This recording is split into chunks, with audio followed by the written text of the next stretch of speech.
السلام عليكم ورحمة الله وبركاته.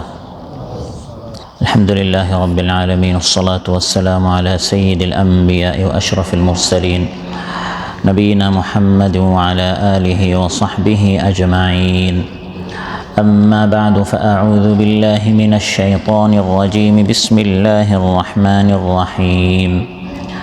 وقل للمؤمنات يغضضن من أبصارهن ويحفظن فروجهن ولا يبدين زينتهن إلا ما ظهر منها وليضربن بخمرهن على جيوبهن ولا يبدين زينتهن إلا لبعولتهن أو آبائهن أو آباء بعولتهن أو أبنائهن أو أبناء بعولتهن أو إخوانهن أو بني إخوانهن أو بني أخواتهن أو نسائهن أو ما ملكت أيمانهن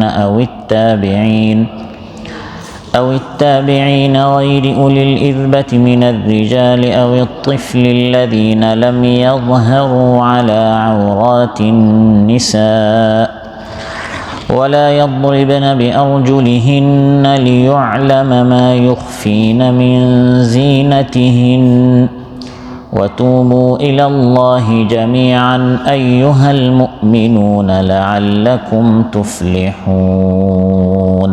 আল্লাহ তাআলা ইরশাদ করেন, আর মুমিন নারীদেরকে বলো যেন তারা তাদের দৃষ্টিকে সংযত রাখে এবং তাদের লজ্জাস্থানের হেফাজত করে, আর যা সাধারণত প্রকাশ পায় তাছাড়া তাদের সৌন্দর্য তারা প্রকাশ করবে না।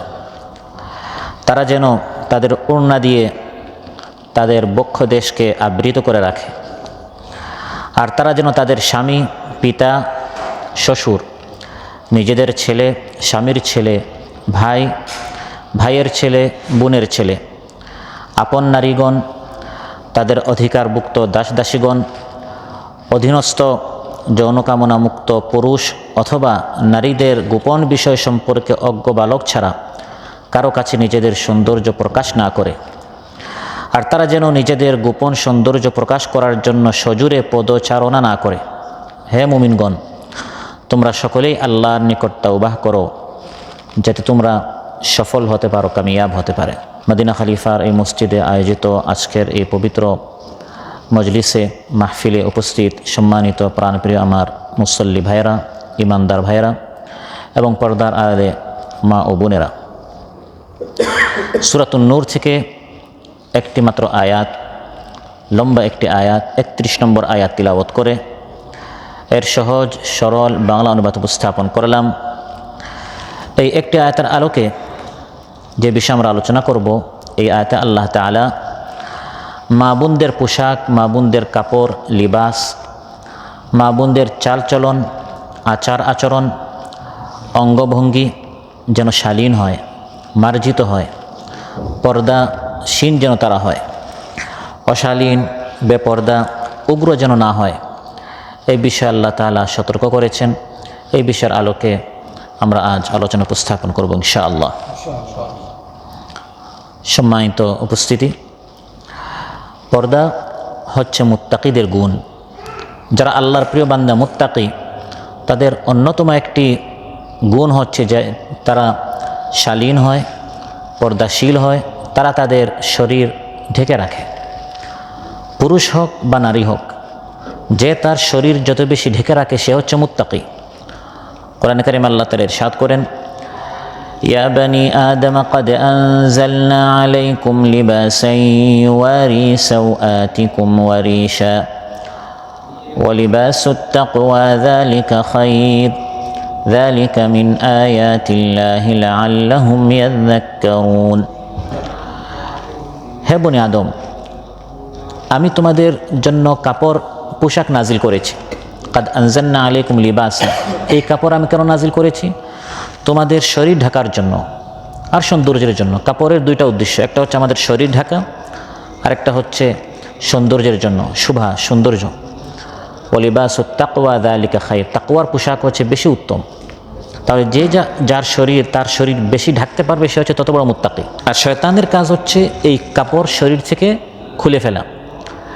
সেই বাবা আদম আলাইহিস সালাম এবং মা হাওয়াকে সেই নিষিদ্ধ গাছ থেকে খেতে এজন্য ওয়াসওয়াসা দিয়েছিল। শয়তান জানে নিষিদ্ধ গাছ থেকে খেলেই তাদের শরীরে কাপড় ঝরে পড়বে, এবং সেই জান্নাত থেকে তাদেরকে বের করেছে এবং নিষিদ্ধ গাছ থেকে খাওয়ার সঙ্গে সঙ্গে তাদেরকে সে উলঙ্গ করেছে।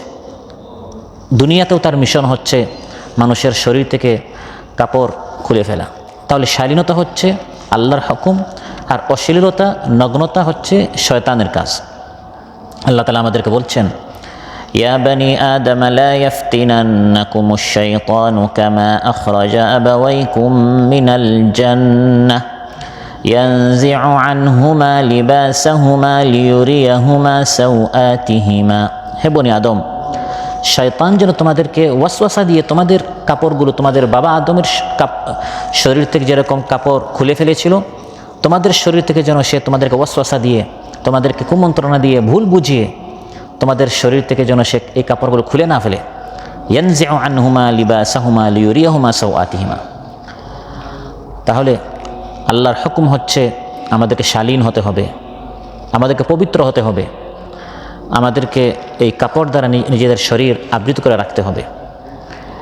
এই আয়াতের আগের আয়াতে, আমি যে আয়াত তিলাওয়াত করেছি, এই আয়াতের আগের আয়াতে অর্থাৎ 30 নম্বর আয়াতে আল্লাহ তাআলা ঈমানদার পুরুষদেরকে বলেছেন, কুল লিল মুমিনিনা ইয়াগুদ্দু মিন আবসারিহিম ওয়া ইয়াহফাযু ফুরুজাহুম। ঈমানদার পুরুষদেরকে বলুন তারা যেন তাদের চোখ নত রাখে, তাদের লজ্জাস্থান যেন হেফাজত করে। পুরুষদেরকে বলার পর এই আয়াতে আল্লাহ তাআলা আলাদা মা বোনদেরকে বলছেন, ওয়াকুল লিল মুমিনাত, হে নবী আপনি নারীদেরকেও বলুন, ঈমানদার নারীদেরকেও বলুন তারা যেন তাদের চোখকে নত রাখে, দৃষ্টি নত রাখে এবং তাদের লজ্জাস্থানের হেফাজত করে। সাধারণত কোরআনে কারিমে আল্লাহ তাআলা পুরুষদেরকে বলার পর নারীদেরকে আলাদা বলেন না, কারণ পুরুষদের এই সাধারণ হুকুমের মধ্যে পুরুষ এবং নারী সবাই চলে আসে। কিন্তু এই হুকুমটি অত্যন্ত গুরুত্বপূর্ণ, তাকিদ দেওয়ার জন্য, এই হুকুমের গুরুত্ব বোঝাবার জন্য, বেশি জোর দেওয়ার জন্য আল্লাহ তাআলা ঈমানদার পুরুষদেরকে হুকুম করার পর এখন আল্লাহ তাআলা ঈমানদার নারীদেরকে বলছেন, হুকুম একটাই, দৃষ্টি নত রাখতে হবে, লজ্জাস্থানের হেফাজ করতে হবে। আগে ঈমানদার পুরুষদেরকে বলেছেন, পরে ঈমানদার নারীদেরকে বলেছেন।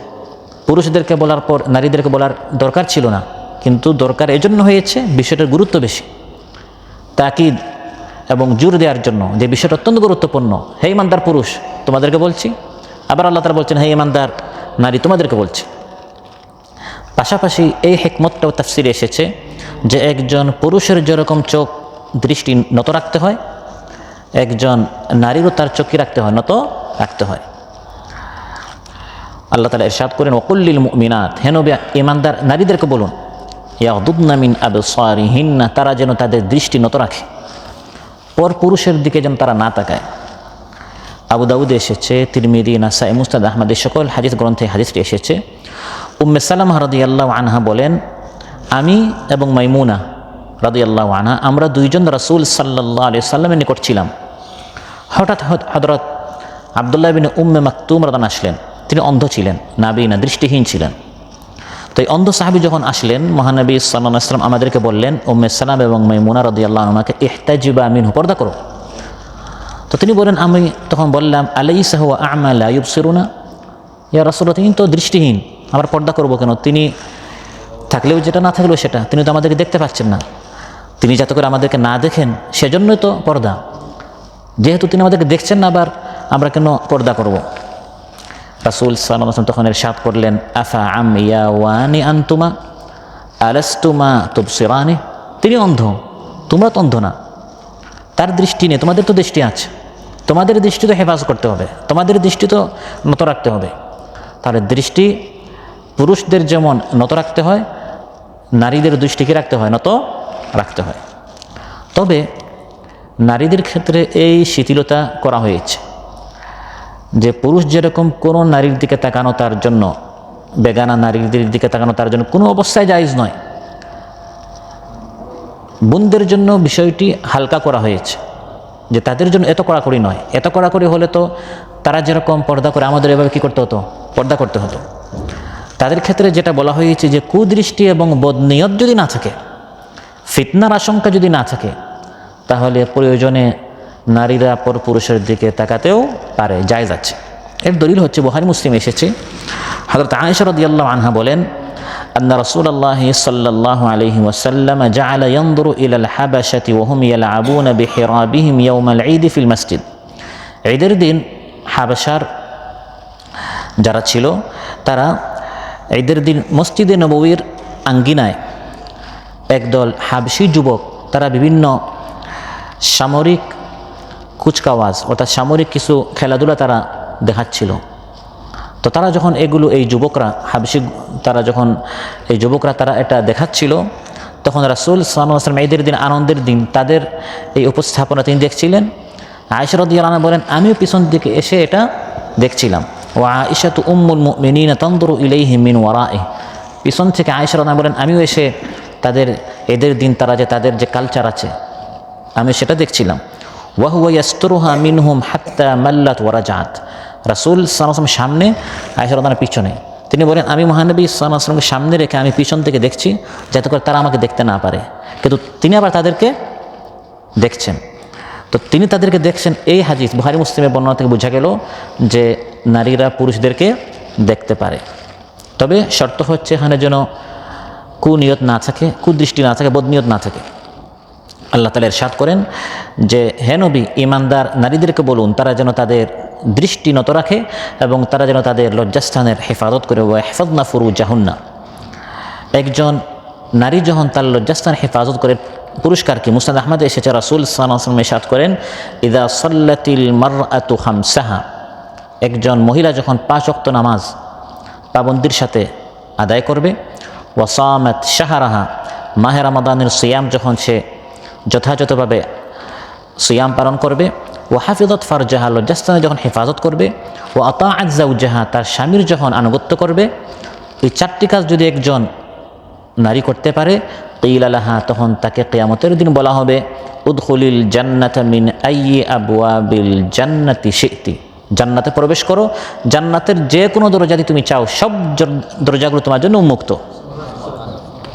এবং লজ্জাস্থানে হেফাজতের সবচেয়ে চমৎকার দৃষ্টান্ত পেশ করেছিলেন হযরত মারিয়াম আলাইহিস সালাম। লম্বা কাহিনী। তিনি তার মিহরাবে, তার ইবাদতখানায় একাকী ছিলেন। তাকে তার সন্তান হবে, ঈসা আলাইহিস সালাম তার হবে, এই সুখবর দেওয়ার জন্য এবং ঈসা আলাইহিস সালামের সুখবর দেওয়ার জন্য আল্লাহ তাআলা জিবরিল আলাইহিস সালামকে পাঠালেন। স্বামীবিহীন তার সন্তান হবে। ঈসা আলাইহিস সালাম পিতা ছাড়া তিনি পৃথিবীতে আসবেন। এই সুখবর দেওয়ার জন্য এবং সন্তানের ব্যবস্থা করার জন্য আল্লাহ তাআলা এই মেহরাবের মধ্যে একান্তে তিনি ইবাদত করেছেন মারিয়াম আলাইহিস সালাম। ওই মেহরাবের মধ্যে আল্লাহ তাআলা হঠাৎ হযরত জিবরিল আলাইহিস সালাম এসে সামনে হাজির হলেন, একজন সুদর্শন পুরুষ। ফাতামাসসালা লাহা বাশারান সাওয়িয়া, একজন সুন্দর পুরুষের আকৃতিতে হযরত জিবরিল এসে এখানে উপস্থিত হলেন। হযরত মারিয়াম তখন বললেন, قالت إني أعوذ بالرحمن منك إن كنت تقيا। হে যুবক, তিনি তো জানেন না যে তিনি হচ্ছেন ফেরেশতা জিবরিল আলাইহিস সালাম, কিন্তু একজন নারী কীরকম পবিত্র হবে? এখানে নির্জন, একা, আর কেউ নেই। আর জিবরিল আলাইহিস সালাম সম্পূর্ণ সুন্দর পরিপূর্ণ গঠন আকৃতির শাকল নিয়ে তিনি তখন উপস্থিত হয়েছিলেন। কিন্তু হযরত মারিয়াম কত পবিত্র ছিলেন, তিনি বললেন, হে যুবক, তুমি যদি রহমানকে ভয় করে থাকো, মুত্তাকি হয়ে থাকো, আমি তোমার থেকে আল্লাহর নিকট পানাহ চাচ্ছি, তুমি আমার কাছে আসিও না। তার এই পবিত্রতার কারণে আল্লাহ তাআলা খুশি হয়ে হযরত মারিয়ামের নামে একটি সূরা নাজিল করলেন। কোরআনে কারিমে অন্য কোনো নারীর নাম কোরআনে উল্লেখ করা হয় নাই, আর অন্য কোনো মহিলার নারীর কোনো নামে কোনো সূরাও নাজিল হয় নাই। আল্লাহ তাআলা যখন কোনো নারীর কথা কোরআনে উল্লেখ করেছেন, নাম উল্লেখ করেন নাই। উখতিহি, বোন বলেছেন, ও মারাআতুহু, তার স্ত্রী বলেছেন। তারপর উম্মে মুসা, মুসা সালাম মা বলেছেন, কিন্তু নাম নেন নাই। নাম শুধু নিয়েছেন হযরত মারিয়ামের, তিনি কত পবিত্র ছিলেন। আল্লাহ তাআলা এই আয়াতের শুরুতে বলেন, ওয়াকুল্লিল মুমিনাতি ইয়াগদুদনা মিন আবসারিহিন্না ওয়া ইয়াহফাযনা ফুরুজাহুন। হে নবী, ঈমানদার নারীদেরকে বলেন তারা যেন তাদের চক্ষু নত রাখে আর লজ্জাস্থানের হেফাজত করে। এই হুকুম করার পর এখন আল্লাহ তাআলা পর্দার হুকুম করছেন যে শুধু নিজের চোখ দৃষ্টিনত আর লজ্জাস্থান হেফাজত করলে হবে না, বরং পুরা শরীর পর্দায় রাখতে হবে। একজন বোনের, একজন নারীর, একজন মহিলার সৌন্দর্য যা সে ঢাকবে, পর্দা করবে, এই সৌন্দর্য হচ্ছে দুই ধরনের। সৌন্দর্য হচ্ছে দুই ধরনের, একটি হচ্ছে প্রকাশিত, একটি হচ্ছে অপ্রকাশিত। একটি হচ্ছে জাহির, একটা হচ্ছে বাতিন। এই আয়াতের মধ্যে এই দুই ধরনের সৌন্দর্যের বিধান আল্লাহ তাআলা উল্লেখ করেছে। গোপন সৌন্দর্য যেমন গলার হার, কানের দুল, পায়ের নুপুর, এগুলো হচ্ছে শরীরের ভিতরে, কাপড়ের ভিতরে, শরীরে, এগুলো তার এই সৌন্দর্য। সকল উলামা ইকরাম একমত যে এই সকল সৌন্দর্য পরপুরুষের সামনে প্রকাশ করা জায়েজ নয়। একজন মহিলা কোনো পরপুরুষের সামনে তার গলার হার, কানের দুল, পায়ের নুপুর বা ইত্যাদি শরীরের অঙ্গগুলো পরপুরুষের সামনে দেখানো কি নয়? জায়েজ নয়। আরেক ধরনের সৌন্দর্য আছে যা প্রকাশ হয়ে যায়, প্রকাশিত। এই প্রকাশিত সৌন্দর্য যেটা পরপুরুষ দেখতে পারে, সেটা কি? সকল উলামা ইকরাম একমত যে যে সৌন্দর্য প্রকাশ হয়ে যায়, প্রকাশিত, বাতিন নয়, গোপন নয়, জাহিরি, এটা পরপুরুষ দেখতে পারবে, আর একজন মহিলা এটা পরপুরুষকে দেখাতে পারবে, এটা সব উলামা ইকরাম একমত। কিন্তু দ্বিমত দেখা দিয়েছে সেই প্রকাশিত জিনিসটা কি, কোন জিনিস সে পরপুরুষকে দেখাতে পারবে।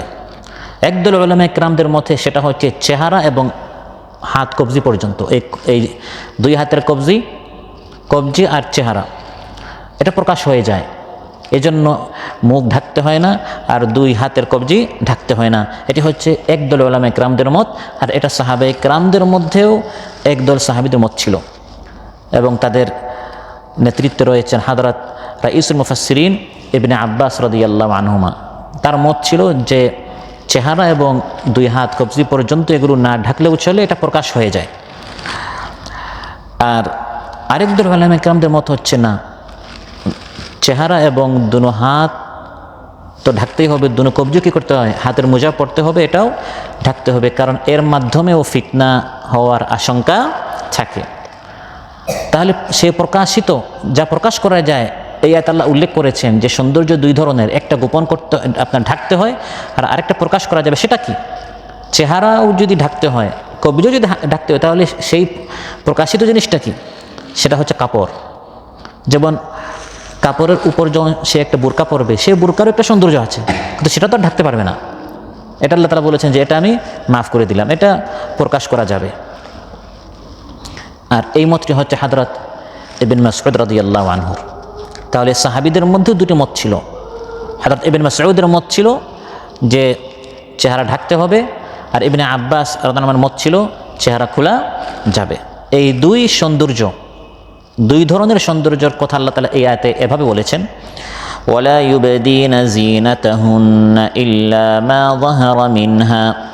আল্লাহ তাআলা ইরশাদ করেন, নারীরা যেন তাদের সৌন্দর্য, সাজসজ্জা, তাদের শোভা, তাদের সাজসজ্জা যেন তারা প্রকাশ না করে, কারোর সামনে তারা যেন তাদের সৌন্দর্য প্রকাশ না করে। এটা কোন সৌন্দর্য? যেটা হচ্ছে প্রথম প্রকার, যা গোপন করতে হয়, যা ঢাকতে হয়, যা আবৃত করে রাখতে হয়, যা পর্দায় রাখতে হয়, এই সৌন্দর্য কখনো প্রকাশ করা যাবে না। যেমন ভিতরের সুন্দর কাপড়, অলংকার, এগুলো কোনো অবস্থায় পরপুরুষকে দেখানো যাবে না। এখানে লক্ষণীয় বিষয় হচ্ছে নারীর পোশাক এবং অলংকারের সৌন্দর্য প্রকাশ করতে যদি এই আয়াতে আল্লাহ তাআলা নিষেধ করে থাকেন, তাহলে একজন নারী তার দেহের সৌন্দর্য অবশ্যই ঢাকতে হবে। এখানে আল্লাহ বলেছেন যিনাতাহুন্না, তার অলংকার, এগুলো যেন সে প্রকাশ না করে। এখন দেহ তো অবশ্যই কী করতে হবে? ঢাকতে হবে। আল্লাহ তাআলা বলেন একজন ইমানদার নারী সে যেন তার সৌন্দর্য প্রকাশ না করে, অর্থাৎ তার সৌন্দর্য যেন সে ঢেকে রাখে। হ্যাঁ, ইল্লা মা যাহারা মিনহা, যা সাধারণত এমনিতেই প্রকাশিত হয়ে যায়, যা পর্দা বা গোপন রাখা অসম্ভব। সেটা কি? সেটা একটু আগে আমি বললাম যে যা প্রকাশিত হয়ে যায়, এটা হচ্ছে দুটি মত রয়েছে। একদল উলামা কেরাম বলেছেন যা প্রকাশিত হয়ে যায় অর্থাৎ চেহারা এবং দুই কবজি, এই দুই কবজি, এই দুই হাত কবজি পর্যন্ত আর চেহারা, এগুলো ঢাকতে হবে না। ইবনে আব্বাস রাদিয়াল্লাহু আনহু মত হচ্ছে অনুরূপভাবে সুরমা, আংটি, হাতের মেহেদি, এগুলো আপনার প্রকাশ হয়ে যায়। যেমন কোনো জিনিস নিতে বা দিতে, হাতের কবজি, অথবা কিছু দেখতে গিয়ে চোখ আপনার গোপন করা এটা সহজ নয়। কাজকর্ম এবং চলাফেরার সময় সেসব অংশগুলো শরীরের সাধারণত মানে প্রকাশ হয়ে যায়। এটা হচ্ছে ইবনে আব্বাস রাদিয়াল্লাহু আনহুর মত। কিন্তু ইবনে মাসউদের মত হচ্ছে না, এগুলো সব ঢাকতে হবে এবং মানে প্রকাশ করা যাবে শুধু কাপড়টা, বাহিরের যে সর্বশেষ কাপড়টা বুরকা, এই সৌন্দর্যপর পুরুষ তার চোখে পড়ে যায়। আর নারীরা তো এটা ঢাকতে পারবে না। এটাও যদি ঢাকতে হয় তাহলে আপনার ঘর থেকে বের হতে পারবে না, কারণ যখন সে কোথাও যাবে তখন তার এই বুরকাটা, তার এই বাহিরের এই অবস্থারিত অন্যান্য পুরুষরা দেখবে। তাহলে এখান থেকে আমরা বুঝলাম যে সাহাবীদের মধ্যে দুটি মত ছিল চেহারা নিয়ে। কেউ বলেন চেহারা ঢাকতে হবে, কেউ বলেন ঢাকতে হবে না। এটা শুধু তাবেঈন, তবে তাবেঈনদের মধ্যে যে ইখতিলাফ ছিল, বর্তমান যুগে যে ইখতিলাফ এটা নয়, এটা সাহাবীদের মধ্যেই ছিল। আর এই সকল বিষয়ে অতিরঞ্জন করা, বাড়াবাড়ি করা ঠিক নয়। যারা ভিন্ন মত পোষণ করেন তাদেরকে গুমরাহ বলা, পথভ্রষ্ট বলা, ইসলাম থেকে খারিজ করে ফেলে ঠিক নয়। ওই মতের পক্ষেও সাহাবী আছেন, তাবেঈন আছেন, উলামায়ে কেরাম আছেন। যদিও বর্তমান ফিতনার জামানায়, ফাসাদের জামানায়, বর্তমান এই জামানায় উলামায়ে কেরামদের মত হচ্ছে অধিক উত্তম চেহারা ঢেকে রাখা, কারণ চেহারার মাধ্যমে সাধারণত নারীদের বেশি ফিতনা হয়ে থাকে। আল্লাহ তাআলা বলেন যে এভাবে নারীরা যেন তাদের সৌন্দর্য ঢেকে রাখে। হ্যাঁ, সে অংশ ভিন্ন, যে অংশ প্রকাশ হয়ে যায়। এখন আল্লাহ তাআলা বলছেন কিভাবে নিজেকে ঢাকবে, কিভাবে নিজেকে পর্দা করবে, পর্দার পদ্ধতিটা কি, সে পর্দার পদ্ধতিটা আল্লাহ তাআলা বলে দিচ্ছেন। এখন আমরা দেখি বর্তমান আধুনিক যুগে কত সিস্টেমের পর্দা। বোরকা এটা ক্রয় করেই ওই নিয়তে পুরুষকে আকৃষ্ট করার জন্য, অথচ বোরকার উদ্দেশ্য হচ্ছে পর্দা করা। কিন্তু এখন দামি দামি অনেক মানে বোরকা পাওয়া যায়, এমন বোরকা যে এই মানে বোরকা ছাড়া এই মহিলার প্রতি মানুষ এত আকৃষ্ট হতো না। বোরকা পরে না মানুষ যতটুকু তার দিকে কী হচ্ছে, আকৃষ্ট হচ্ছে। তাহলে এটা আসলে পর্দা নয়, এটা হচ্ছে আরও বড় বেপর্দা। তো পর্দা কিভাবে করবে, কোন কাপড়, কোন ধরনের কাপড় পরলে একজন বোনকে বলা হবে যে সে পর্দা করেছে? আল্লাহ তাআলা ইরশাদ করেন ওয়ালিয়াদরিবনা বিখুমুরিহিন্না আলা জুয়ুবিহিন, তাদের ঘাড় ও বুক যেন মাথার কাপড় দিয়ে ঢেকে দেয়। মাথায় একটা কাপড় দিবে, যে কাপড় দিয়ে তার ঘাড় এবং বুক পুরোটা কী হয়ে যাবে, ঢেকে যাবে। তারা যেন তাদের ওড়না দিয়ে তাদের বুক বক্ষদেশকে আবৃত করে রাখে। বর্তমান জামানায় আমরা যেরকম নারীদেরকে বেপর্দা হতে দেখি, রাসূল সাল্লাল্লাহু আলাইহি ওয়াসাল্লামের উপর এই আয়াত যখন নাজিল, ওই জামানার জাহেলি জামানায়ও বেপর্দাই ছিল। কিন্তু যখন আয়াত নাজিল হয়েছে, ইমানদার নারীরা সঙ্গে সঙ্গে মানার জন্য তারা রাজি হয়ে গেছে। সুবহানাল্লাহ। সহিহ বুখারীতে এসেছে, আয়েশা রাদিয়াল্লাহু আনহা বলেন রাহিমাল্লাহু নিসা আল মুহাজিরাত, মুহাজির সাহাবিয়াদের উপর, নারীদের উপর, মুহাজির নারীদের উপর আল্লাহ তাআলা রহম করুন। লাম্মা আনজালাল্লাহ, যখন আল্লাহ তাআলা আয়াত নাজিল করলেন, মাথার কাপড় দিয়ে যেন পুরা শরীর তারা ঢেকে ফেলে, বুক ঘাড় পুরা শরীর যেন তারা ঢেকে ফেলে। হযরত আয়েশা রাদিয়াল্লাহু আনহা বলেন এই আয়াত নাজিল হওয়ার সঙ্গে সঙ্গে মুহাজির যে সাহাবী ছিলেন, এই সাহাবিয়াতরা কী করলেন, শাকাকনা মুরুতাহুন্না ফাখতামারনা বিহা, সঙ্গে সঙ্গে তারা নিজের কোমর বাঁধা কাপড় খুলে, আবার অনেকে চাদর তুলে নিয়ে সঙ্গে সঙ্গে ওড়না বানিয়ে ফেললো এবং তা দিয়ে তারা শরীর ঢেকে ফেললো। যাদের কাছে বড় কাপড় আছে, যাদের নিকট নেই তারা কোমরের কাপড়, অনেক বর্ণনা আছে কম্বল দিয়ে, যার কাছে যা আছে ওটা দিয়ে তারা পরদিন থেকে ঘর থেকে বের হয়েছে ওই কাপড় দিয়ে, এছাড়া তারা বের হয় নাই। আচ্ছা আজকের এই দিনটা যাক, আচ্ছা আমি কিনে ফেলি তারপরে, এগুলো তারা বলে নাই। যখনই পর্দার আয়াত নাজিল হয়েছে সঙ্গে সঙ্গে ওই সময় থেকে যদি তারা বড় কোনো চাদর পেয়েছে তো ভালো, না পেলে ওই কোমরের মানে আপনার কোমর বাঁধত যে কাপড় দিয়ে, ওটা দিয়ে বা অন্য যে কোনো কাপড় দিয়ে তারা মাথা এবং পুরা শরীর ঢেকে তারা ঘর থেকে বের হতো। অথচ ওই সময়েও তাদের মধ্যে নির্লজ্জতা ছিল, বেহায়া ছিল, ওই জামানে জাহেলি যুগ ছিল। কিন্তু রাসূল সাল্লাল্লাহু আলাইহি ওয়াসাল্লাম যখনই এই বিধানটি, পর্দার বিধানটি তাদেরকে বলে দিলেন, সঙ্গে সঙ্গে তারা আমল করা শুরু করলেন। এই পর্দার এই যে আল্লাহ তাআলা বললেন যে এমন একটা কাপড় পরতে হবে মাথা থেকে শরীর, পুরা শরীর যেন কী হয়, ঢেকে যায়, পর্দা করতে হবে। এই পর্দার হিকমতটা কি, যুক্তিটা কি, এই পর্দা দ্বারা লাভ কি হবে? প্রথম হচ্ছে পর্দা একজন নারীর নিরাপত্তা, পর্দা একজন নারীর নিরাপত্তা। নিরাপদে থাকতে হলে এটা এই বোনের জন্য, তার জন্য কল্যাণকর। এখানে আল্লাহর কোনো স্বার্থ, এখানে আল্লাহর মানে কোনো লাভ বা আল্লাহর কোনো ক্ষতি এখানে নেই। পর্দা করলে যে বোন পর্দা করবে, এখানে সে তার নিরাপত্তা নিশ্চয়তার জন্য তাকে পর্দা করতে হবে। কোরআন কারীমে আল্লাহ তাআলা ইরশাদ করেন, ইয়া আইয়ুহান নাবিয়্যু কুল লিআজওয়াজিকা ওয়া বানাতিকা ওয়া নিসাইল মুমিনিনা ইউদনিনা আলাইহিন্না মিন জালাবিবিহিন যালিকা আদনা আন ইউ'রাফনা ফালা ইউ'যাইন ওয়া কানা আল্লাহু গফুরার রাহিমা। হে নবী, আপনার স্ত্রীদেরকে বলুন, আপনার মেয়েদেরকে, কন্যাদেরকে বলুন, আর ঈমানদার নারীদেরকে বলুন, তারা যেন তাদের চাদরের কিছু অংশ দিয়ে নিজেদের উপর টেনে দেয়। যখন তারা ঘরের বাহিরে যাবে তখন চাদর দিয়ে যেন তারা তাদের পুরা শরীরটা ঢেকে ফেলে, পর্দা করে। এই পর্দার লাভটা কি, হিকমতটা কি, উদ্দেশ্য কি? আল্লাহ তাআলা বলেন, যালিকা আদনা আন ইউ'রাফনা ফালা ইউ'যাইন। ফলে তাদের চেনার ব্যাপারে এটাই হবে সবচেয়ে বেশি উত্তম পদ্ধতি। ফলে তাদেরকে কেউ উত্ত্যক্ত করবে না, কষ্ট দিবে না। মানুষ চিনবে এই মহিলা সে ভালো বংশের, সে একটা ভালো পরিবারের, সে পর্দা করেছে।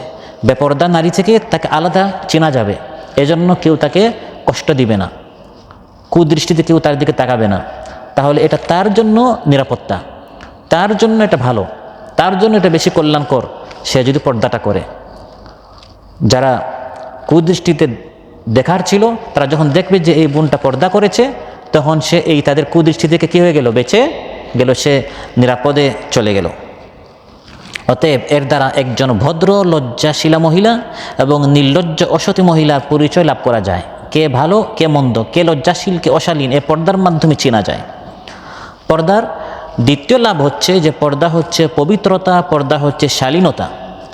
আল্লাহ তাআলা কোরআন কারীমে ইরশাদ করেন, ওয়াইযা সাআলতুমুহুন্না মাতাআন ফাসআলুহুন্না মিন ওয়ারাই হিজাব যালিকুম আতহারু লিকুলুবিকুম ওয়া কুলুবিহিন।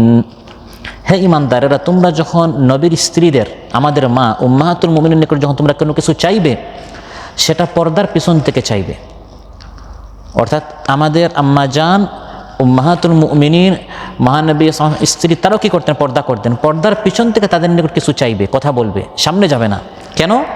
আল্লাহ তাআলা বলেন, যালিকুম আতহারু লিকুলুবিকুম ওয়া কুলুবিহিন্না। তার মাধ্যমে পুরুষ নারী উভয়ই, প্রত্যেকের কলব এর মাধ্যমে পবিত্র থাকবে, পাক থাকবে আন্তরিক কুবাসনা থেকে এবং একে অপরের ফিতনা থেকে, ফিতনায় পড়া থেকে প্রত্যেকে পবিত্র থাকবে। তাহলে এই পর্দার দ্বিতীয় লাভ হচ্ছে পবিত্রতা, দ্বিতীয় লাভ হচ্ছে পবিত্রতা।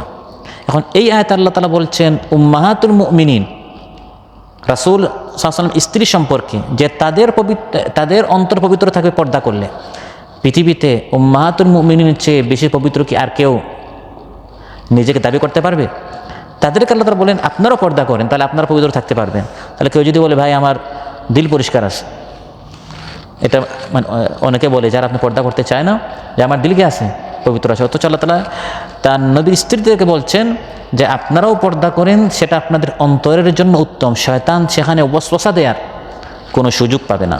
অনুরূপভাবে পর্দার ক্ষেত্রে হাদিসের মধ্যে রাসূল সাল্লাল্লাহু আলাইহি ওয়াসাল্লাম আমাদেরকে দিক নির্দেশনা দিয়েছেন যে মেয়েদের এমন পাতলা আট শার্ট টাইট ফিট পোশাক পরা যাবে না যার মাধ্যমে শরীর দেখা যায়, শরীরের গঠন কাঠামো ভিতর থেকে ফুটে উঠে, এই সকল কাপড় কোনো অবস্থায় পরা যাবে না।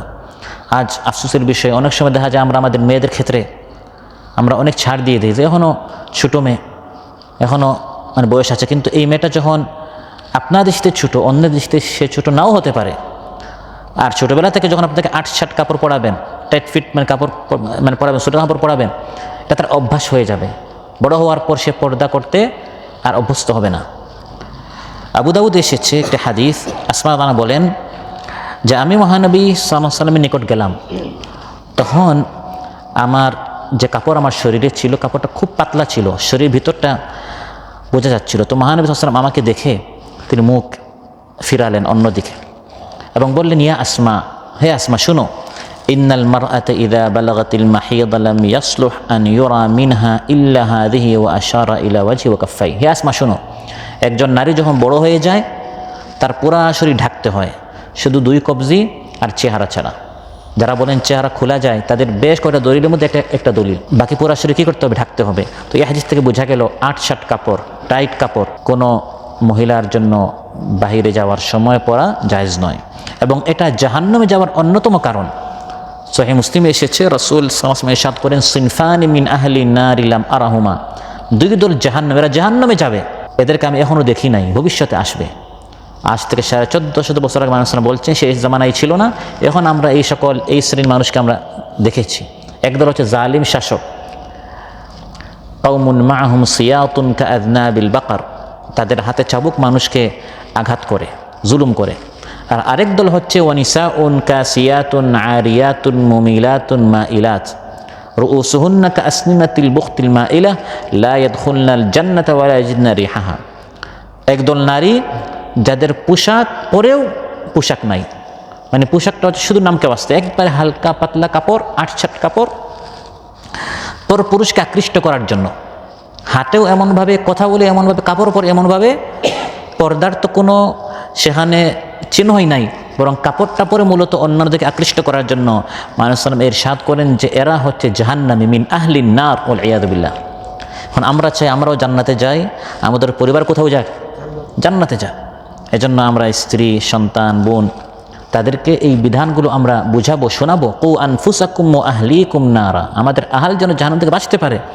অন্যথায় আমি নিজে যদি তাদেরকে আটসাট কাপড় এবং টাইট কাপড় কিনে দিই, তাহলে আমি তাদেরকে জাহান্নামের দিকে নিয়ে যাচ্ছি। তারপর আল্লাহ তাআলা হুকুম বায়ান করছেন কাদের সামনে সৌন্দর্য প্রকাশ করা যায়। এখন বলেছেন একজন নারী কোনো পুরুষের সামনে, পর পুরুষের সামনে, বেগানা পুরুষের সামনে সে তার কোনো সৌন্দর্য পেশ করতে পারবে না। হ্যাঁ, যা প্রকাশিত হয়ে যায় তা ছাড়া। যা প্রকাশিত হয়ে যায় তা কি? আমরা বলছি দুটি মত, একটি হচ্ছে সাধারণ কাপড়, আর আরেকটি হচ্ছে উদ্দেশ্য হচ্ছে চেহারা এবং দুই হাতের কবজি। এই সাধারণ মানুষ ছাড়া, বেগানা পুরুষ ছাড়া ঘরের কিছু লোক আছে, এই সকল লোকদের সামনে একজন নারী তার সৌন্দর্য প্রকাশ করতে পারবে। তার হাত, তার পা, তার গলা, এগুলো এই পুরুষরা দেখতে পারবে। এরা কারা? আল্লাহ তাআলা একটা তালিকা দিয়েছেন। আল্লাহ তাআলা প্রথমে ইরশাদ করেন ওয়ালা ইউবদিনা যিনাতাহুন্না ইল্লা লিবুউলাতিহিন। একজন নারী সে তার সৌন্দর্য প্রকাশ করবে না, প্রথম হচ্ছে তার স্বামী ছাড়া। স্বামীর সামনে সে তার সৌন্দর্য প্রকাশ করতে পারবে, স্বামীর সামনে কোনো পর্দা নেই। এরপরে আল্লাহ তাআলা তালিকা দিয়েছেন তাদের সামনে পর পুরুষের মতো এরকম পর্দা করতে হয় না, সে তার চেহারা, গলা ইত্যাদি সে দেখাতে পারবে। তারা কারা? প্রথম হচ্ছে আও আবাইহিন্না, বাবার সামনে, এবং বাবা এবং এর উপরে দাদা, পরদাদা, দাদার দাদা ইত্যাদি। অন্যভাবে চাচা এবং মামা, তাদের সামনে পর্দা করতে হয় না। দুই আও আবাই বুউলাতিহিন্না, দ্বিতীয় যার সামনে পর্দা করতে হয় না সে হচ্ছে স্বামীর বাবা, অর্থাৎ শ্বশুর। শ্বশুর এবং তার ঊর্ধ্বে সকলেই শামিল। দাদা শ্বশুর যদি বেঁচে থাকে, নানা শ্বশুর এবং এর উপরে, তাদের সামনে একজন বোনের কি করতে হয় না? পর্দা করতে হয় না। 3 নম্বর আও আবনাইহিন্না, সন্তানের সামনে পর্দা করতে হয় না। ছেলের সামনে একজন বোনের পর্দা করতে হয় না। ছেলে এবং এদের নিম্নে সবাই, ছেলে, ছেলের ছেলে, মেয়ের ছেলে, নাতিপুতি যারা আছে তাদের সামনে দাদি, নানি ইত্যাদি, তাদের কি করতে হয় না? পর্দা করতে হয় না। আও আবনাই বুউলাতিহিন্না, স্বামীর ছেলেদের সামনে পর্দা করতে হয় না। তো আপনারা বলতে পারেন স্বামীর ছেলে তো তারই ছেলে। না, তার ছেলে স্বামীর ছেলে হতে পারে, কিন্তু স্বামী যদি অন্য বিবাহ করে থাকে তাহলে এই অন্য সে আরেক তার যে স্ত্রী রয়েছে, ওই সন্তানরা, তাদের সামনে এই মহিলার পর্দা করতে হবে না, স্বামীর ছেলের সামনে। তাহলে একজন বোনের, এই মাসালাটি একটু আপনার ভালো করে খেয়াল করেন, একজন বোনের শ্বশুর বাড়ির ক্ষেত্রে এখানে 2 ধরনের আত্মীয়দের কথা বলা হয়েছে যে তাদের সামনে একজন স্ত্রী যেতে পারবে। শ্বশুর বাড়ির 2 ধরনের আত্মীয়দের সামনে, একটা হচ্ছে স্বামীর বাবা এবং এর উপরে শ্বশুর, দাদা শ্বশুর, নানা শ্বশুর, এর উপর। আর আরেকটা হচ্ছে স্বামীর ছেলে এবং এর নিচে। কিন্তু এখানে চাচা শ্বশুর নেই, মামা শ্বশুর নেই ইত্যাদি। এই সকল আত্মীয়দের সামনে অবশ্যই একজন স্ত্রীকে, একজন বোনকে কী করতে হবে? পর্দা করতে হবে। মহানবী সাল্লাল্লাহু আলাইহি ওয়াসাল্লামকে বুখারী মুসলিম এসেছে যে তিনি একদিন ইরশাদ করেছেন ইয়াকুম ওয়াদ-দুখুলু আলান নিসা, সাবধান, কোনো মহিলাদের নিকট তোমরা এরকম নির্জনে তোমরা প্রবেশ করবে না। প্রশ্ন করা, ইয়া রাসূলুল্লাহ আফরাআইতাল হামু, স্বামীর আত্মীয় স্বজন, এক ঘরে যৌথ ফ্যামিলি সবাই একসাথে আছি, তো দেবর কি তার ভাবির রুমে এরকম যেতে পারে? তিনি ইরশাদ করেন আল হামু আল মাউত, স্বামীর আত্মীয়রা হচ্ছে স্ত্রীর জন্য মৃত্যুর মতো, কারণ অধিকাংশ অনাকাঙ্ক্ষিত ঘটনা ঘটে এই সকল শিথিলতার কারণে। নিজের লোক বলতে কিছু নেই, আরে চাচাতো ভাই, খালাতো ভাই, মামাতো ভাই, এগুলো বলতে কিছু নেই। এই নিজের লোকেরাই অনেক অনাকাঙ্ক্ষিত অপ্রত্যাশিত ঘটনা ঘটে থাকে। এজন্য ইসলাম এই সকল পর্দার নীতি কঠোরতার সাথে এগুলো অবলম্বন করতে আমাদেরকে বলেছে, আমাদের কল্যাণের জন্য, আমাদের শান্তির জন্য, আমাদের নিরাপত্তার জন্য, আমাদের মুক্তির জন্য। আর কাদের সামনে পর্দা করতে হয় না? আও ইখওয়ানিহিন্না, ভাইয়ের সামনে। একজন বোন তার ভাইয়ের সামনে, সেই ভাইটি তার সহোদর ভাই হোক বা সৎ ভাই হোক, বৈমাতৃয় হোক বা বৈপিতৃয় হোক, এই সৎ ভাই বোন পরস্পর পর্দা করতে হয় না। সহোদর ভাই বোন তো পর্দা করার প্রশ্নই আসে না। আউবানি ইখওয়ানিহিন্না আউবানি আখাওয়াতিহিন্না, ভাতিজা এবং ভাগিনী, তাদের সামনেও পর্দা করতে হয় না, অর্থাৎ ফুফু এবং খালা, ভাতিজা এবং ভাগিনী তাদের সামনে যেতে পারবে এবং ফুফু খালাও তাদের সামনে আসতে পারবে। সে সৎ ও সহোদর ভাই বোনের ছেলে হোক বা সহোদর হোক, এই ফুফু আপন হোক, সৎ হোক বা সহোদর হোক, তাদের সামনে তার ভাগ্নে ভাতিজারা আসতে পারবে, সেও তাদের সামনে যেতে পারবে। এবং এর নিম্নে যত হোক, অর্থাৎ ভাইয়ের ছেলে, ছেলের ছেলে, সবাই তাদের তাদের ফুফু বা তাদের সম্পর্কে কী হবে? দাদি হবে। আপন দাদি নয়, কিন্তু তাদের বাবার বোন, দাদার বোন, পরদাদার বোন, সবার সামনে যেতে পারবে। আর পর্দা করতে হবে না আও নিসা ইহিন্না, নিজেদের আপন নারীদের সামনে। এই নিজেদের আপন নারী কারা, যাদের সামনে পর্দা করতে হয় না? এর একটা তাফসির হচ্ছে মুসলমান নারীদের সামনে। তার বোঝা গেল শুধু মুসলিম নারীদের সামনে একজন মুমিনা নারী পর্দা করবে না, তাহলে খ্রিস্টান, ইহুদি, ভিন্ন ধর্মী কোনো নারীর সামনে যেতে হলে কি পর্দা করতে হয়? হ্যাঁ, একদল মুফাসসির আলিমদের মত হচ্ছে পর্দা করতে হবে, কিন্তু বিশুদ্ধ মত হচ্ছে এখানে নিসা ইহিন্না, নিজেদের নারী বলতে উদ্দেশ্য হচ্ছে যারা বিশ্বস্ত, ভিন্ন ধর্মী হলেও যারা বিশ্বস্ত, আপনার বিশ্বাস আছে যে এই নারী অমুসলিম হলেও সে গোপনে আপনার কোনো ফটো নিবে না বা আপনার সৌন্দর্য অন্যের সামনে বর্ণনা করবে না, বিশ্বস্ত, অমুসলিম হলেও তাহলে তার সামনে পর্দা করতে হয় না। কিন্তু যদি আপনার সন্দেহ হয় বা সে আপনার বিশ্বস্ত না হয়, হিন্দু হওয়ার কারণে, অমুসলিম হওয়ার কারণে, খ্রিস্টান হওয়ার কারণে, যে আপনার সৌন্দর্য অন্যের সামনে বা তার স্বামীর সামনে বর্ণনা করতে পারে, তাহলে তার সামনে পর্দা করতে হবে। আর ইমানদার হলে তো সে স্বাভাবিক বর্ণনা করবে না তার স্বামীর সামনে বা পরপুরুষের সামনে, কারণ সে রাসূল সাল্লাল্লাহু আলাইহি ওয়াসাল্লামের এই হাদিস মানবে। বুখারী মুসলিম এসেছে, লা তুবাশিরিল মারআতুল মারআতা তানআতুহা লিজাওজিহা কাআন্নাহু ইয়ানজুরু ইলাইহা, কোনো মহিলার নিকট যাওয়ার পর এই মহিলার বর্ণনাকে তার স্বামীর সামনে করা জায়েজ নয়। যে আজকে আমরা একটা অনুষ্ঠানে গিয়েছিলাম, অমুক ভাবি এসেছিল বা বোন এসেছিল, তার রূপ এমন, সৌন্দর্য এমন, এটা বর্ণনা করা কোনো অবস্থায় জায়েজ নয়। আপনার যদি মনে হয় যে এই মহিলাকে বর্ণনা করে অতীত রেকর্ড আছে, তাহলে তার সামনে আপনি পর্দা করবেন, না হয় সে এমনভাবে বর্ণনা করছে যেমন সে আপনাকে একবারে বেপর্দা করে ফেললো। আও মা মালাকাত আইমানুহুন, আর পর্দা করতে হয় না মালিকানাধীন দাসীর সামনে, দাসীর সামনে। এই প্রথা এখন নাই, আগে কৃতদাস পাওয়া যেত, এজন্য এই বিষয়ে আলোচনা করার দরকার নেই। কৃতদাস যারা, তাদের সামনে পর্দা করতে হয় না। অনুরূপভাবে আও ইত্তাবিঈনা গায়রি উলিল ইরবাতি মিনার রিজাল, একজন বোন সেই পুরুষের সামনে পর্দা করতে হয় না যে পুরুষ হচ্ছে যৌন কামনা মুক্ত, যেমন পাগল, নির্বুধ, অতি বৃদ্ধ, তাদের সামনেও পর্দা করতে হয় না। পর্দা ছাড়াও চেহারা খুলে সে যেতে পারবে। অনুরূপভাবে সর্বশেষ আল্লাহ বলছেন কার সামনে পর্দা করতে হবে না? আও তিফল, সেই বাচ্চা, শিশু, অপ্রাপ্তবয়স্ক বালক, আল্লাযীনা লাম ইয়াযহারু আলা আওরাতিন নিসা, নারীদের গোপন বিষয় সম্পর্কে সে অজ্ঞ, তাদের গতিবিধি সম্পর্কে সে সম্পূর্ণ বেখবর, এই ছোটো বাচ্চাদের ক্ষেত্রে পর্দা করতে হয় না। এখন থেকে বোঝা গেল এক বাচ্চা যদি বালিগ নাও হয়, এক ছেলে এখনও বালিগ হয় না কিন্তু সে মোটামুটি প্রাপ্তবয়স্ক, এখনও হয় না কিন্তু 8-10 বছর হয়ে গেছে, 11 বছর হয়ে গেছে, সেই ক্ষেত্রে তাকে মহিলাদের থেকে একটু আলাদা রাখা দরকার। আর বর্তমান জামানায় ছেলেরা অনেক সময় অনেক দ্রুত নারী সম্পৃক্ত বিষয়গুলো তারা জেনে ফেলে, বুঝে ফেলে, এই জন্য সতর্ক থাকা দরকার। তাফসীরে বাগাবীতে এসেছে যে সেই জামানায়, জাহেলি জামানায় নারীরা যখন হাঁটতো, সজোরে হাঁটতো, পর পুরুষদেরকে আকৃষ্ট করার জন্য, নিজের সৌন্দর্য যেন তারা দেখে, এখন দেখাবে কীভাবে, তারা একটু জোরে জোরে হাঁটতো, উঁচু জুতা তারা পরতো। তো আল্লাহ তাআলা এরপরের অংশে হাঁটার পর্দা শেখাচ্ছেন। শুধু কাপড়ের পর্দা নয়, হাঁটার পর্দা আছে, হাঁটতে হবে পর্দার সাথে। আল্লাহ তাআলা ইরশাদ করেন, ওয়ালা ইয়াদরিবনা বিআরজুলিহিন্না লিয়ু'লামা মা ইউখফিনা মিন জিনাতিহিন।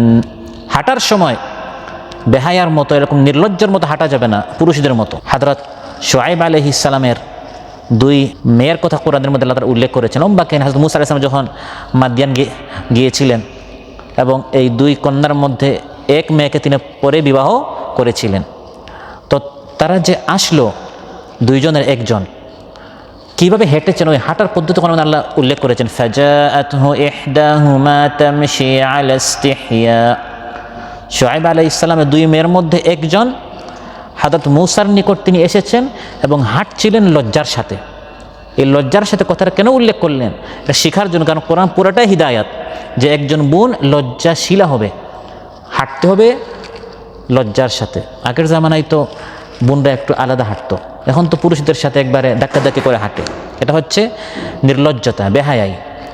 হাঁটার পর্দা আল্লাহ তাআলা শেখাচ্ছেন, ওয়ালা ইয়াদরিবনা বিআরজুলিহিন্না লিয়ু'লামা মা ইউখফিনা মিন জিনাতিহিন।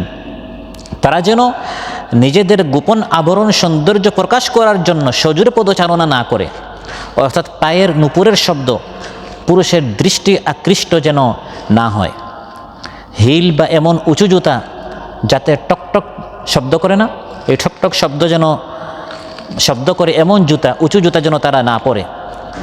যেহেতু মহিলারা যখন এসব জুতা পরিধান করে চলাফেরা করে তখন বড় শব্দ হয় এবং তাতে পরপুরুষ কী হয়, পুরা এমন বোরকা পরেছে, মাথা থেকে পা পর্যন্ত কিছু দেখা যায় না, কিন্তু উঁচু এক জুতা পরেছে। এখন যে পুরুষ এতক্ষণ তাকায় নাই, ওই উঁচু জুতার আওয়াজে সে পুরুষ এখন তাকালো, তাহলে পর্দা হয়েছে? পর্দা পুরাটা কী হয়ে গেল? নষ্ট হয়ে গেল। ওই জন্য আল্লাহ তাআলা কাপড়ের পর্দা শিখাচ্ছেন, হাঁটার পর্দা শিখাচ্ছেন। অনুরূপভাবে ঘ্রাণেরও পর্দা আছে। এটা হচ্ছে দেখার পর্দা, এটা হচ্ছে ঘ্রাণের পর্দা। একজনের শরীরে যে ঘ্রাণ, এই ঘ্রাণের পর্দা আল্লাহ তাআলা আমাদেরকে শিখিয়েছেন। এটা হাদিসের মধ্যে এসেছে, তিরমিজিতে এসেছে। মহানবী সাল্লাল্লাহু আলাইহি ওয়াসাল্লাম ইরশাদ করেন, আল মারআতু ইযা ইসতা'তারাত ফামাররাত বিল মাজলিসি ফাহিয়া কাযা ওয়া কাযা জানিয়া। কোন নারী সুগন্ধি লাগিয়ে আতর মেখে যদি ঘর থেকে বের হয়, সে হচ্ছে ব্যভিচারিণী। নাউযুবিল্লাহ। একজন নারী ব্যভিচার করলে যে অপরাধী সে হবে, ঘর থেকে আতর মেখে পর পুরুষকে আকৃষ্ট করার জন্য দামি দামি পারফিউম লাগিয়ে যদি বের হয়, সে কী হবে? ব্যভিচারিণী হবে। তাহলে ঘ্রাণেরও কি আছে? পর্দা আছে। যত আপনার দামি দামি পারফিউম, এগুলো স্বামীর জন্য ইউজ করবেন, পর পুরুষের জন্য এগুলো ইউজ করা জায়েজ নয়। আচ্ছা, আপনি বলতে পারেন মার্কেটে না গেলাম, বাজারে না গেলাম, আমরা মসজিদে এসেছি ইবাদতের জন্য, তাহলে মসজিদে সুঘ্রাণ আতর লাগানো তো অনেক সওয়াবের বিষয়। তো আমরা বোনরা আজকে মাহফিলে যাচ্ছি, ভালো ভালো দামি দামি আমরা পারফিউম লাগে, কারণ মসজিদে আপনার ফিরিস্তা আছে। না, এটাও নিষেধ করা হয়েছে, কোনো অবস্থায় করা যাবে না। আবু দাউদ এবং ইবনে মাজাহ এসেছে, হযরত আবু হুরায়রা বলেন যে তিনি একদিন মসজিদ থেকে বের হলেন, দেখলেন এক মহিলা মসজিদ থেকে বের হচ্ছে এবং মারাত্মক তার শরীর থেকে সুঘ্রাণ বের হচ্ছে। তো তিনি বললেন, ইয়া আমাতুল জব্বার, হে জব্বারের বান্দি, অর্থাৎ আল্লাহর বান্দি, জিতি মিনাল মসজিদ, তুমি এখন মসজিদ থেকে বের হচ্ছে নাকি? বলেন, না, মসজিদ থেকে বের হয়েছে। হযরত আবু হুরায়রা বললেন, ওয়ালাহু তাতায়াবতি, সে আল্লাহর জন্য তুমি এই সুগন্ধি লাগিয়েছ? সে বলল, হ্যাঁ, আমি আল্লাহর জন্য এই সুগন্ধি লাগিয়েছি। তখন তিনি বললেন, আমি আমার রাসূল সাল্লাল্লাহু আলাইহি ওয়াসাল্লামকে ইরশাদ করতে শুনেছি, লা ইয়াকবালুল্লাহু সালাতা ইমরাআতিন তাতায়্যাবাত লিহাদাল মসজিদ হাত্তা তারজিআ ফাতাগতাসিলা গুসলাহা মিনাল জানাবা। কোন নারী যখন আতর লাগিয়ে সুগন্ধি লাগিয়ে মসজিদে যায়, আল্লাহ তার কোনো নামাজ কবুল করবেন না যতক্ষণ না মসজিদ থেকে ঘরে ফিরে ফরজ গোসলের মতো পুরা শরীর ভালো করে ধুয়ে সব সুগন্ধি যখন শরীর থেকে চলে যাবে, তারপর যদি সে মসজিদে আসে তখন তার নামাজ কী হবে? কবুল হবে। আর এই সুঘ্রাণ লাগিয়ে মসজিদে আসলে তার কোনো নামাজ কবুল হবে না। তাহলে কত ধরনের পর্দা ইসলাম আমাদেরকে শিখিয়েছে, আমাদের বোনদেরকে শিখিয়েছে। অনুরূপভাবে নারীরা প্রয়োজন ছাড়া নিজেদের আওয়াজ পর পুরুষদেরকে শোনানো ঠিক নয়। এখন বলছি আওয়াজের পর্দা, কাপড়ের পর্দা, ঘ্রাণের পর্দা, হাঁটার পর্দা, আর একটা হচ্ছে আওয়াজের পর্দা। যেখানে কোনো প্রয়োজন নেই, এই প্রয়োজন ছাড়া ঘন্টার পর ঘন্টা নিজের আপনার ফ্রেন্ডদের সাথে, কাজিনদের সাথে বা শ্বশুরবাড়ির বিভিন্ন আত্মীয়দের সাথে, পুরুষদের সাথে কথা বলা প্রয়োজন ছাড়া, যার কোনো দিনইও লাভ নাই, নৈতিক কোনো লাভ নেই, মহিলাদের জন্য এই সকল পুরুষদেরকে আওয়াজ শোনানো ঠিক নয়। বুখারী মুসলিম এসেছে, নামাজে যদি ইমাম সাহেব ভুল করে তখন বলা হয়েছে পুরুষ বলবে সুবহানাল্লাহ। সুবহানাল্লাহর অর্থ কি? ইমাম সাহেব সাবধান হবেন যে নামাজ কি হয়েছে, ভুল হয়েছে। আর কোনো পুরুষ খেয়াল করছে না ইমাম সাহেব ভুল করেছে, তখন পিছন থেকে নারীরা হাত কি করবে, হাতে আওয়াজ করবে, এক হাতের উপর আরেক হাত রেখে তারা এভাবে মারতে থাকবে। এ দ্বারা আমরা কি বুঝলাম? তারও সুবহানাল্লাহ বলতে পারতো, কিন্তু তার আওয়াজটা পর্দায় রাখা হয়েছে। তো নামাজের মধ্যে যদি আওয়াজটা পর্দায় রাখা হয়, সাধারণ অবস্থায় এরকম বিনা প্রয়োজনে পরপুরুষের সাথে কথা বলার দরকার নেই। তবে ইসলাম হচ্ছে যুগ উপযোগী, সময় উপযোগী, আমাদের বাস্তবতা, আমাদের প্রয়োজন ইসলাম বুঝে কিনা। সময়ের প্রয়োজনীয়তা মেটানোর জন্য ইসলাম এসেছে। স্বাভাবিক অবস্থায় বিনা প্রয়োজনে কথা বলতে নিষেধ করা হয়েছে। তবে যদি কথা বলতেই হয় প্রয়োজনে, তখন কথা বলার সময় নিজের কণ্ঠস্বরকে নরম করে কোমল বা আকর্ষণীয়ভাবে কথা বলতে নিষেধ করা হয়েছে। কথা বলেন যদি আপনার প্রয়োজন থাকে, কথা বলেন, কিন্তু সেখানে পরপুরুষকে আকৃষ্ট করতে কথা বলা যাবে না, যাতে যার অন্তরে বেধি আছে সে যেন কুনিয়ত বা কুদৃষ্টিতে সে যেন সেদিকে না থাকে, সে যেন প্রলুব্ধ না হয়। আল্লাহ তাআলা তার নবীর স্ত্রীদেরকে বলছেন, আর নবীর স্ত্রীর চেয়ে শ্রেষ্ঠ আর কেউ হতে পারে না, তাদেরকে আল্লাহ বলছেন যখন পরপুরুষের সাথে কথা বলবেন তখন আওয়াজটা নরম করা যাবে না, এমন সুরে কথা বলা যাবে না যাতে করে পরপুরুষ আকৃষ্ট হয়ে যায়। ইয়া নিসাআন নবী লাস্তুন্না কাআহাদিম মিনান নিসা ইন ইত্তাকাইতুন্না ফালা তাখদা'না বিল কওলি ফায়াতমা'আল্লাযী ফী কলবিহি মারাদুন ওয়া কুলনা কাওলাম মা'রুফা। আপনারা যদি মুত্তাকি তাকওয়ার পথ অবলম্বন করতে চান, ফালা তাখদা'না বিল কওল, আকর্ষণীয় ভঙ্গিতে কোমল কণ্ঠে আপনার কথা বলবেন না, অন্যথায় যার অন্তরে বেধি আছে সে আপনাদের প্রতি আকৃষ্ট হয়ে যাবে। কথা বলতে হলে কুলনা কাওলাম মা'রুফা, স্বাভাবিকভাবে কথা বলেন, স্বাভাবিকভাবে কথা বলেন। এই যে পর্দার এত মাসাইল আমরা আজকে আলোচনা করলাম, আমাদের মাধ্যমে কিছু ভুল ত্রুটি হয়ে যেতে পারে কিনা? হয়ে যেতে পারে। বা আমাদের অতীত জীবনে আজকে যে আলোচনা করলাম এই আলোচনার বিপরীত আমাদের মাধ্যমে এই সকল ভুল ত্রুটি হয়েছে কিনা? অবশ্যই হয়েছে। এই সব আলোচনা শুধু মসজিদের বাহিরে যারা আছে তাদের জন্য না আমাদের জন্য? আমাদের জন্য। ভুল হয়ে যেতে পারে, বেপর্দায় আমাদের মাধ্যমে হয়ে যেতেও পারে, এটা আল্লাহ তাআলা জানেন কিনা? জানেন। সেজন্য পর্দার সব মাসাইল বলার পর আয়াতের শেষে আল্লাহ তাআলা তাওবার আহ্বান করেছেন, ওয়াতুবু ইলাল্লাহি জামিআন আইয়ুহাল মুমিনুনা লাআল্লাকুম তুফলিহুন। যদি কোনো এই সকল ফরজ মাসাইলের ক্ষেত্রে ভুল হয়ে থাকে, গুনাহ হয়ে থাকে, হে ঈমানদারেরা তোমাদের রবের নিকট তাওবাহ করো, তাহলে তোমরা কামিয়াব হবে। সুবহানাল্লাহ, কত দয়াবান আমরা রব পেয়েছি। একদিকে আমাদের কল্যাণের জন্য পর্দার মাসাইল বললেন, আবার ভুল ত্রুটি হয়ে থাকলে তাওবার দ্বারগুলো আমাদের জন্য উন্মুক্ত করে দিয়েছেন। ওয়াতুবু ইলাল্লাহ, আল্লাহর দিকে তাওবা করো, ফিরে আসো, প্রত্যাবর্তন করো, আইয়ুহাল মুমিনুন, হে ঈমানদারেরা।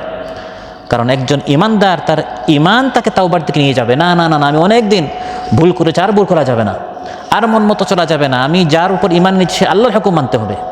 এজন্য আল্লাহ তাআলা বলছেন, আইয়ুহাল মুমিনুন, হে ঈমানদারেরা, আল্লাহর দিকে তাওবা করো, লাআল্লাকুম তুফলিহুন, তাহলে তুমি কামিয়াব হবে, তাহলে তুমি সফল হবে, দুনিয়াও সফল হবে, পরকালেও সফল হবে। পারিবারিক শান্তি পাবেন, সাংসারিক শান্তি পাবেন, সুখ পাবেন, আরাম পাবেন, ঝামেলা দূর হবে। এই সাংসারিক অনেক ঝামেলা, অশান্তি অব্যক্ত, আমরা ব্যক্ত করি না, অন্যকে বলতে পারি না লজ্জার কারণে, ঘরের মধ্যে অনেক অঘটন ঘটে নিজেদের মধ্যে এই পর্দার বিধান না থাকার কারণে। আল্লাহ বলেন তুফলিহুন, কামিয়াব হবে, সুখ পাবে, শান্তি পাবে দুনিয়া আখিরাতে। এই বিধানগুলো মানো, আর না মেনে থাকলে তাওবা করো, ভবিষ্যতে মানার জন্য উদ্যোগ নাও, হিম্মত করো, সিদ্ধান্ত নাও, অবশ্যই তুমি কামিয়াব হবে ফিদ দুনিয়া ওয়াল আখিরা, দুনিয়া এবং আখিরাতে। আল্লাহ সুবহানাহু ওয়া তাআলা আমাদেরকে আজকে যে আমরা পর্দার যে বিধানগুলো নিয়ে আমরা আলোচনা করলাম, আমাদের সবাইকে আরও বেশি জানার, বুঝার এবং সে অনুযায়ী আমল করার তৌফিক দান করুন। মৃত্যু পর্যন্ত আমরা যেন ইসলামের বিধিবিধানগুলো যথাযথভাবে মানতে পারি আল্লাহ তাআলা আমাদের সবাইকে তৌফিক দান করুন। জীবনে যে ভুল ত্রুটি আমাদের হয়েছে আল্লাহ তাআলা সে কবীরা সগীরা সব ধরনের গুনাহ খাতা আমাদের মাফ করুন, ক্ষমা করুন। যার যে পেরেশানি আছে আল্লাহ তাআলা পেরেশানি মুক্ত করুন। অসুস্থদেরকে আল্লাহ তাআলা সুস্থ করে দেন। ঋণগ্রস্তদের ঋণ পরিশোধ আল্লাহ তাআলা করিয়ে দেন। সুবহানাকাল্লাহুম্মা বিহামদিক আশহাদু আল্লা ইলাহা ইল্লা আনতা আস্তাগফিরুকা ওয়া আতুবু ইলাইক। আসসালামু আলাইকুম ওয়া রাহমাতুল্লাহি ওয়া বারাকাতুহু।